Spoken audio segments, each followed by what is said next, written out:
हाँ तो बहनी हरन, हम आप लोगन से एक बात बतावी जाता ही, मतलब कहा ही चाहता ही कि जैसे हम वीडियो बनाता ही वैसे आप लोग बनावत हैं। तो हमका वीडियो बनावल पसंद बा, हमका अच्छा लगा था तो हम बनाई थी।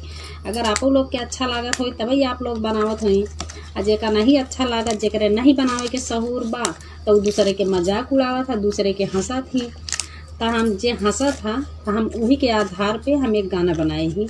तो एक लाइन के गाना बा हमार, हम गावे चलते ही। अगर आप लोगन के अच्छा लगी तो लाइक शेयर और कमेंट करके ज़रूर बताई दी हमका, ठीक बा। तो हम चलते ही गावे और आप लोग सुने, ठीक बा। हे भगवान हम लड्डू चढ़ाए, हमके सुपरस्टार बना दिया। हे भगवान हम लड्डू चढ़ाए, हमके सुपरस्टार बना दिया। हमरा पे हंसे वाले ने के आवा हो हुआ से का देखा था, तनी बैठ के देखा।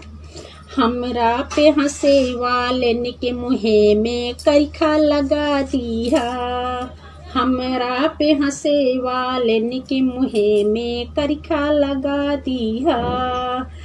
अगर हमारा गाना अच्छा लाग हो तो आप लोग कमेंट में हमका जरूर बताई देंगे। बाय, नमस्ते, अगले वीडियो में मिलेंगे। बाय।